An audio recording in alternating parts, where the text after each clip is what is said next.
नमस्कार, आदाब, सत श्री अकाल दोस्तों। Welcome back to Ron channel current affairs express पे।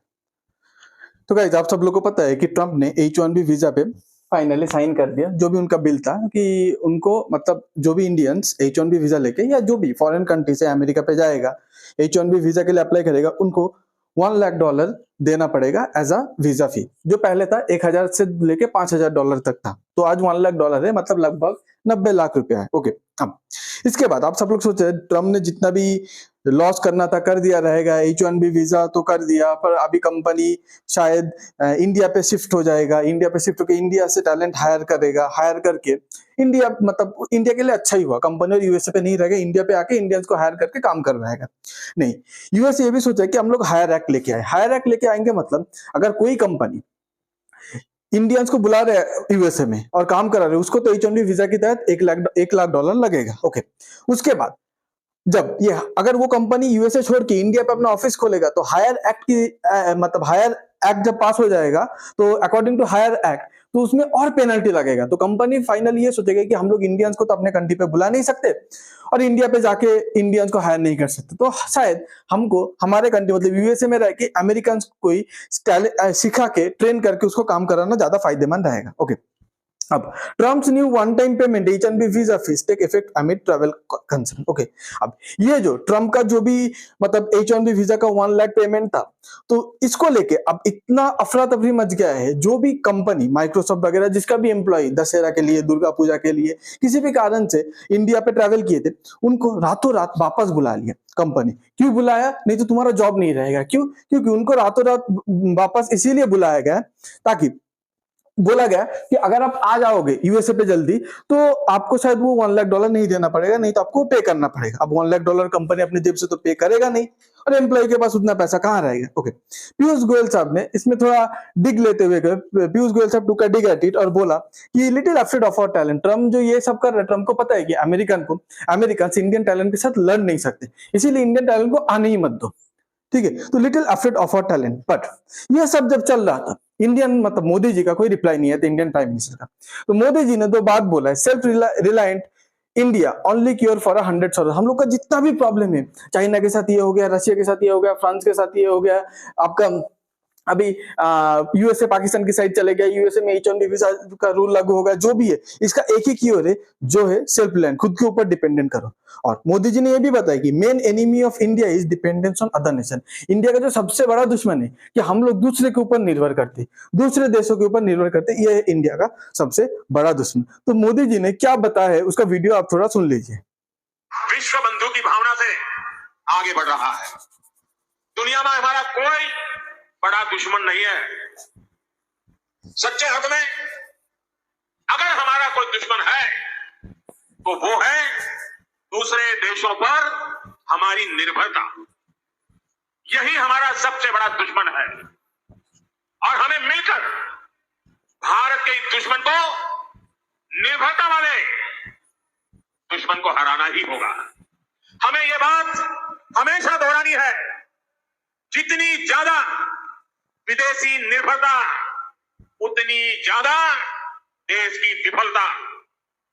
विश्व में शांति, स्थिरता और समृद्धि के लिए दुनिया की सबसे बड़ी आबादी वाले देश को आत्मनिर्भर बनना ही होगा। हम दूसरों पर आश्रित रहेंगे तो हमारा आत्मसम्मान भी चोटिल होगा।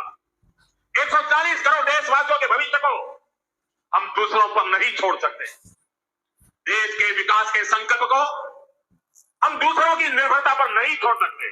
विश्व तो अब देखिए, तो इन्होंने क्या बताया। ठीक है, तो हम लोग दूसरे के ऊपर नहीं छोड़ सकते, अपने देश का जो हित है, और हम लोग को सेल्फ रिलायंट होना पड़ेगा, आत्मनिर्भर बनना पड़ेगा। अब देखिए, माइक्रोसॉफ्ट के बाद अमेजन भी एक डेडलाइन इशू कर दे इंडियंस और जो भी फॉरेन एम्प्लॉई है, कि बोला है कि यूएस पे मतलब वापस आ जाओ, जितना जल्दी हो सके वापस आओ। तो सोचिए, कोई एम्प्लॉय अपने फैमिली के साथ टाइम बिता रहा होगा, कोई अपने बहन का या भाई का या किसी का भी शादी के लिए घर आया रहेगा, कोई फेस्टिवल दशहरा दुर्गा पूजा के लिए घर आया रहेगा, उन लोग को रातों रात टिकट बुक करके जाना पड़ा, नहीं तो ये जो ट्रम्प का जो फी है $1 लाख वो उन लोग के ऊपर लागू हो जाता। ओके, अब बात ये है गाइस कि हम लोग को अब क्या कर सकते हैं, हम लोग सही में कुछ कर नहीं सकते, क्योंकि पहली बात है हम लोग कभी ये सिविक सेंस अपने अंदर डेवलप नहीं किया, हम लोग एक माहौल क्रिएट किया नहीं कि इंडियन टैलेंट इंडिया पे रहे, बाहर का टैलेंट भी इंडिया के यहाँ पे आके काम करे। हम लोग का इधर सिविक सेंस की कमी है, क्योंकि ग्राउंड लेवल पे जब हम लोग स्कूल पे रहते हैं तब हम तभी से एक सिविक सेंस हम लोग को सिखाया नहीं गया कि क्या गलत है क्या सही है, कैसे सब सड़क को साफ रखना है, कैसे अपना घर को जैसे साफ रखते हैं, अपना आउटसाइड मतलब जो आपका प्रॉपर्टी नहीं है उसको भी कैसे गंदा नहीं करते, पब्लिक प्रॉपर्टी को कैसे साफ सफाई रखते, ये सब किए नहीं। हम लोग जॉब के बारे में कभी उतना, हमारा कोई भी गवर्नमेंट जॉब के बारे में उतना सीरियसली नहीं लिया है, हो रहा है होने दो, चल रहा है चलने दो, तो जॉब का भी क्राइसिस है कंट्री पे, तो हम लोग को कुछ कर नहीं सकते, हम लोग को ये सहना पड़ेगा। बट ये सब चीज पे अब अमेरिकन बोल रहे हैं कि ट्रम्प ने टैको कर दिया, टैको कर दिया मतलब ट्रम्प ऑलवेज चिकन आउट, ठीक है, मतलब ट्रम्प ने फिर 360 डिग्री मार लिया, घूम गया, जो बात बोलो उस पर खड़े रहेंगे। अब बोलेंगे कौन सा बात पे ट्रम्प खड़ा नहीं रहा, ट्रम्प तो इतना कुछ कर रहा है अमेरिकन के लिए। तो ट्रम्प का जो ट्रेजर सेक्रेटरी है, ये जो आपका हावर्ड पुतनिक, ओके, तो हावर्ड पुतनिक ने क्या बताया, हावर्ड पुतनिक ने पहले बताया कि ये जो फीस है आपको हर साल देना पड़ेगा, मतलब कोई भी अमेरिकन, कोई भी फॉरेनर, कोई भी इंडियन अगर अमेरिका में जॉब करने जाएगा, ओके, तो उनको हर साल $1 लाख देना पड़ेगा, जो लिटरली पॉसिबल नहीं। बट आज के डेट पे ट्रम्प का जो आपका व्हाइट हाउस का जो स्पोक्स पर्सन है कैरोलिना लेविट, ओके, उन्होंने 3 बात एकदम क्लियर कर दिया अपने ट्वीट में से। This is not an annual fee, it's one time fee, मतलब शायद इंडियन गवर्नमेंट ने ट्रम्प को बताया कि मतलब ये सब आप जो कर रहे हैं इसका रिपरकशन होगा, इसका बहुत बड़ा परिणाम होगा। उसके बाद जो बड़े बड़े टेक कंपनी थे उन्होंने भी प्रेशराइज किया रहेगा, तो ट्रम्प ने फिर पलटी मार दिया, बोला है कि एनुअल फी नहीं है, ये एक ही बार देना पड़ेगा। Second, those who already hold H1B visas are currently outside of the country right now will not be charged, मतलब अगर जो H1B वीजा ऑलरेडी है और अपने गांव गए, अपने घर गए हैं, इंडिया पे वापस आए, ठीक है, उसको जल्दी जल्दी वापस नहीं आना पड़ेगा, क्योंकि उसके पास ऑलरेडी वीजा है, तो उसके लिए $1 लाख ये जो डॉलर है ये फाइन लागू नहीं होता, ओके। उसके बाद this applies only to new visa, third point बोलता है कि ये जो नया वीजा आप जिसके लिए अप्लाई करोगे उसके लिए ही अप्लाई होगा, अगर आप वीजा रिन्यू कर रहे हो, ओके, तो उसके लिए आपको नहीं लगेगा, और जो करेंटली वीजा ऑलरेडी जिसके पास H1B वीजा है उसके लिए भी ये लागू नहीं होता। तो इसके अगेंस्ट पे जो ट्रम्प का जो ग्रुप है जो सपोर्ट करता है, 4chan ग्रुप है, मागा ग्रुप है, ओके, इन्होंने एक साथ जमा हो गए इंडिया के अगेंस्ट पे, मतलब बहुत उल्टा सीधा बोला इंडियंस के बारे में, और बोला क्लॉग द टॉयलेट ऑपरेशन। इन लोग एक ऑपरेशन लॉन्च किया जिसका नाम दिया गया क्लॉग द टॉयलेट। मतलब क्या है, देखिए, इंडिया को इन लोग टॉयलेट बोल रहे हैं, तो वही बोल रहा है कि इंडिया का जो मतलब इंडिया जो टॉयलेट है उसको बंद कर दो। तो इंडिया से जब ऐसा अफरा तफरी मच गया, सब कोई प्लेन का टिकट बुक कर रहा था, तो मागा का जो भी मेंबर्स है, 4chan का जो भी मेंबर्स है, इन लोग ना वेबसाइट पे जाके फेक बुकिंग करना चालू कर दिया, मतलब फेक बुकिंग मतलब सही में इन लोग अपना पैसा लगा के बुकिंग करना चालू कर दिया। इसमें क्या होगा, प्लेन का प्राइस बढ़ जाएगा, नहीं तो प्लेन का टिकट का प्राइस बढ़ जाएगा, नहीं तो सोल्ड आउट हो जाएगा, तो जो इंडियंस वो वापस आ नहीं पाएगा, तो उसका जॉब चले जाएगा। तो इन लोग ऐसे इंडियन के साथ मतलब फॉरेनर्स के साथ जो भी है ऐसा इन लोग बिहेवियर कर रहे हैं, ऐसा ऑपरेशन लॉन्च किया, ओके। अब बोलेंगे कि इंडिया के ऊपर इतना इन लोग गुस्सा क्यों है, इतना हेट क्यों करते हैं। देखिए, अमेरिकन के पास उतना टैलेंट नहीं है, उतना दिमाग नहीं है कि इंडियन टैलेंट के साथ कंपीट करे, ये बहुत सही बात है। जो भी अमेरिका पे रहता है, जैसे इंडियन अमेरिकन जो अमेरिका पे, वो अगर आपका एवरेज उसका इनकम देखेंगे ईयरली, तो वो $1,23,000 वो अर्न करते हैं। उसके बाद अमेरिका पे अगर कोई फॉरेनर, ठीक है, वीजा लेके काम कर रहे, सबसे ज्यादा कमाते हुए ताइवान के पीपल कमाते हैं $97,000। उसके बाद फिलिपिनो सबसे ज्यादा कमाते हैं। अगर आप यूएन नेशनल जो एवरेज उनका इनकम है, हाउस होल्ड इनकम है पूरे साल का, अगर आप देखेंगे वो 63,000 मतलब 64,000, मतलब लगभग एक व्हाइट अमेरिकन से ज्यादा, मतलब ऑलमोस्ट डबल कमाते हैं एक इंडियन अमेरिकन। इसीलिए, और आप अगर कॉलेज एजुकेशन भी देखेंगे, इंडियंस के लिए 79% है और यूएस के लिए ये एवरेज है 34%। तो इसीलिए यूएस का जो भी टैलेंट है, यूएस का जो भी वर्कर्स स्टूडेंट है, उनको हर जगह बीट कर देता है इंडिया। इसलिए इंडियन के ऊपर इतना गुस्सा है, इतना नफरत करते हैं कि हम लोग तुम्हें ब्रेन से, मतलब हम लोग तुम्हें नॉलेज से बीट तो कर नहीं सकते, टैलेंट से बीट तो कर नहीं सकते, हार्ड वर्क से बीट तो कर नहीं सकते, इसलिए तुमको कंट्री पे आने ही नहीं देंगे, ओके। बट आज के डेट पे गाइस एक बात बोलना चाहिए कि we should from today we should never feel proud of our Indian origin. सही में हम लोग जो प्राउड फील करते हैं ना, सत्या नडेला इंडिया से है, आपको सुंदर पिचाई इंडिया से, नहीं नहीं नहीं नहीं नहीं गाइस, कभी कभी ऐसा फील मत करना, कभी ऐसा आज से एटलीस्ट आज से फील मत करना। क्योंकि गाइस एक बात बताता हूं, इन लोग इंडियंस के लिए क्या किया है। आप बोलेंगे इंडियंस को इतना हायर करते हैं, ये हायर करते अपने फायदे के लिए, क्योंकि इनको पता है इंडियंस कम पैसे में काम कर लेगा।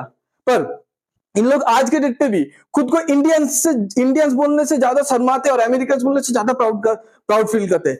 Late them be Americans, we don't care, we should never appreciate them. इन लोग कब बोलते हैं खुद को इंडियन पता है? जब इंडिया पे बिजनेस की जरूरत होता है, इंडिया पे आता है कोई आईआईटी के खड़गपुर वगैरह किसी पे जाके थोड़ा बहुत कॉन्फ्रेंस करते, उधर बोलते मैं तो इधर से पला बड़ा हूँ, मैं तो इधर से बड़ा हुआ हूँ, मेरा ये मिट्टी के साथ बहुत संबंध है, तब इन लोग इंडियन है। एक बार अमेरिका पे पैर रख देगा इन लोग इंडिया को जानता भी नहीं है। ठीक है, देखिए एक बात आपको बताता हूँ, कुछ टाइम पहले क्या हुआ, जब डोनाल्ड ट्रंप आया था, जो इलीगल इमिग्रेंट था, मतलब जो अमेरिका पे गया था बिना वीजा का, अमेरिकन रेसिडेंट तो भूल ही जाइए, बिना वीजा का जो अमेरिका पे गया था, डंकी मार के जो गया था, उन लोग को पैर पे चेन लगा के, हाथ पे हैंडकफ लगा के, मतलब एकदम चोर जैसा, एकदम क्रिमिनल जैसा अपने अपने कंट्री पे वापस भेजा, इंडिया पे भी वापस भेजा था। ठीक है, आप सब लोग को पता है वापस भेजा था। इंडिया पे बहुत सारा आउटरीच हुआ था, गवर्नमेंट को क्वेश्चन किया था ऐसे कैसे ट्रीट कर सकते हैं, बट उस टाइम पे गाइस जो लोग H1B वीजा ओके जो लोग आपका होल्ड करते थे, मतलब आज के डेट पे जिन लोग का सर पे तलवार लटक रहा है, उन लोग क्या है, उन लोग को लीगल इमिग्रेंट बोलते हैं, क्योंकि उन लोग के पास वीजा था। उन लोग पूरा चुप थे, एक भी बात नहीं बोला। क्यों नहीं बोला? दोनों इंडियंस था, बट ये लीगल इमिग्रेंट्स एक भी बात क्यों नहीं बोला? उन लोग सोचा अरे मेरे साथ थोड़ी हो रहा है, जिसके साथ हो रहा है होने दो, हम लोग को क्या फर्क पड़ता है। देखिए गलत गलत होता है, अगर सामने आपके सामने कुछ गलत चीज हो रहा है, अगर आप उसको एक्सेप्ट करेंगे, कल वही गलत आपके साथ होगा। तो देखिए कल इलीगल इमिग्रेंट की बारी था, आज लीगल इमिग्रेंट की बारी आ गया। ठीक है, अब जब वही बोला जाता है, if you ignore wrong doing today, someday you will be the one forced to face it। अगर आज तुम एक गलत को सह लेते हो, चुपचाप मान लेते हो, तुम्हारे सामने किसी के साथ गलत हो रहा है, तुम चुपचाप उसको मान ले कि मेरे साथ थोड़ी हो रहा है, कल एक ऐसा दिन आएगा जो गलत तुम्हारे साथ होगा। ओके, उसके बाद फिर से आते हैं इंडियन सीईओ। आज जब ये इंडियन सीईओ है, ये अपना मुंह पे ताला लगा के रखा है। इन लोग के पास बहुत पावर है, इन लोग के पास लिटरली एप्पल का इन लोग के पास गूगल का जो सुंदर पिचाई जो सीईओ है, सत्या नडेला जो माइक्रोसॉफ्ट का सीईओ है, इन लोग के पास मतलब सिर्फ पैसा नहीं है, कंपनी का स्टेक भी है, बहुत शेयर है, इन लोग कंपनी का बहुत मेजर शेयर होल्डर है।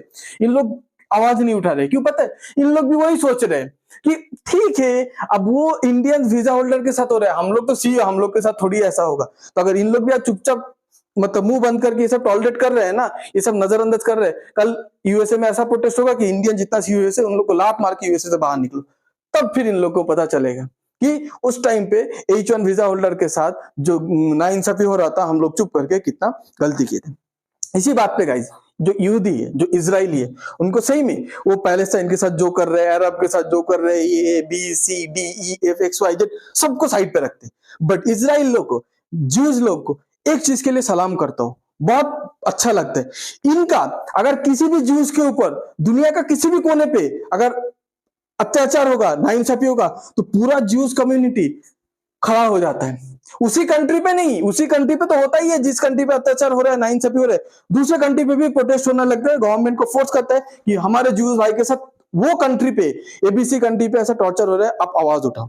अमेरिका पे अगर ऐसा होता है ज्यूज के साथ, पूरा ज्यूज कम्युनिटी उठ के अमेरिका का जो भी मतलब जो प्रेसिडेंट है उसका गर्दन पकड़ लेता और बोलता कि ऐसा मत करो, वो हमारा ज्यूज भाई है।